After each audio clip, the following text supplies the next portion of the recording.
Awal cerita. Kita malam ini sama-sama kebagian tugas siskamling ya? Iye, tapi lu datang lambat melulu, gak disiplin.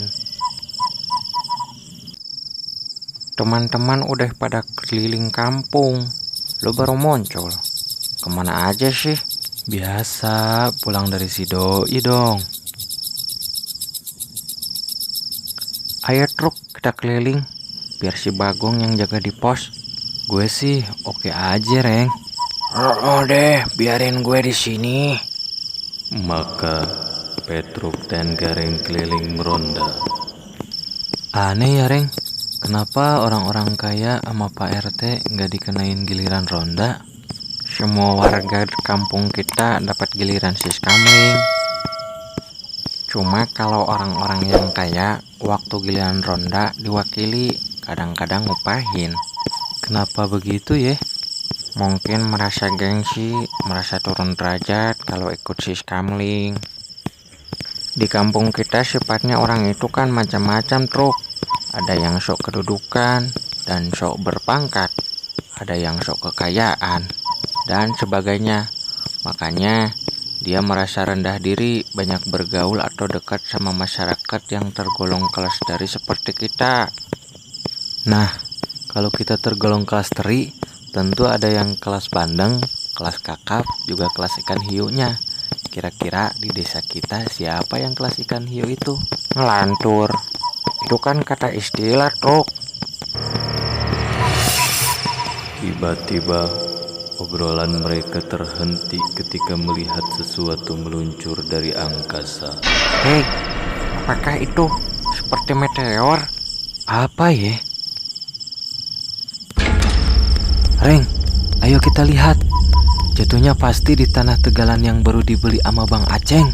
Ayo, gue juga ingin tahu benda yang jatuh itu. Mereka memburunya. Apa yang Petruk ucapkan ternyata betul. Apa kata gue juga? Jatuhnya di tegalan punya Bang Aceng. Tapi benda apa ya? Mengkilap. Setelah didekati, gue kira benda berharga. Gak taunya cuma segumpal darah. Gue jijik juga melihatnya.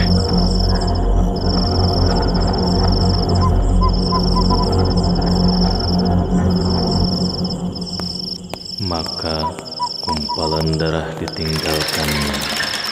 Tadinya gue kira benda antik yang jatuh dari planet. Daripada ngurusin yang begituan, mendingan kita nurusin keliling kampung. Beberapa detik kemudian, sepeninggal Petruk dan Gareng, gumpalan darah itu bergerak meloncat-loncat menuju perkampungan. Sementara itu Karsim, Tawa, dan Karpin yang sedang menjalankan tugas siskamling merasa kaget melihat gumpalan darah meloncat menghampirinya. Apa ini? Seperti gumpalan daging ya? Kemudian gumpalan darah itu loncat dan nemplok di kaki Karsim. Au! Panas!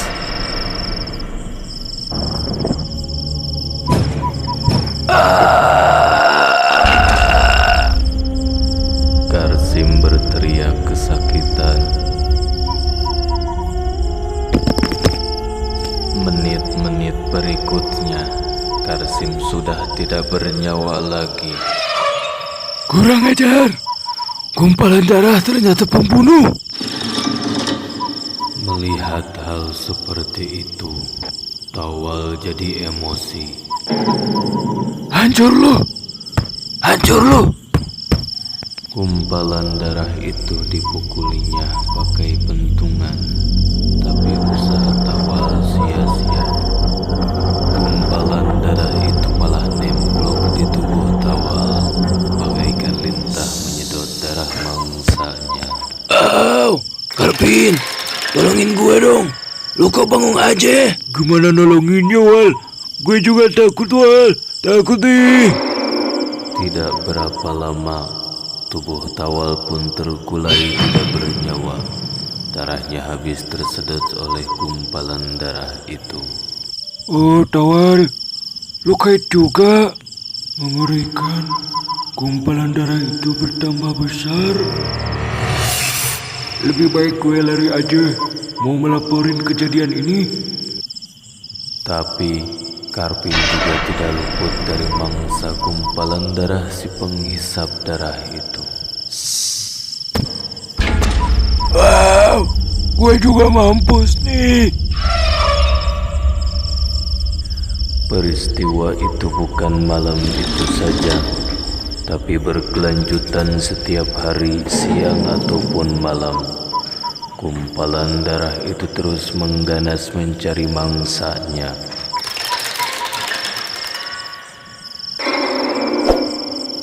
Yang jadi mangsanya tidak hanya terbatas manusia saja, kerbau maupun sapi disantap terus, yang tentu saja peristiwa ini membuat panik bagi penduduk desa itu. Walaupun banyak yang bertindak, gumpalan darah itu malah tambah merajalela dan kebal bacokan. Apa daya kita? Kalau udah begini, kiamatlah desa kita. Tiap jam tambah membesar, lama-lama bisa sebesar gunung nih. Di hari berikutnya, beberapa penduduk yang dipelopori oleh Petruk dan Gareng mendekati gumpalan darah itu. Gak sangka kalau gumpalan darah yang pertama kita lihat akan mengganas dan jadi sebesar ini ya, Reng. Oh, Truk.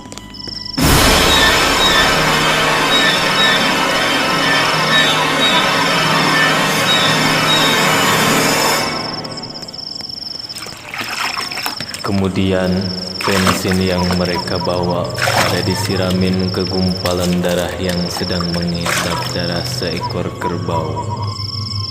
Mudah-mudahan usaha kita berhasil. Setelah itu, lalu Petruk menyalakan sebuah obor yang langsung dilemparkan ke gumpalan darah yang sudah disirami bensin itu. Dan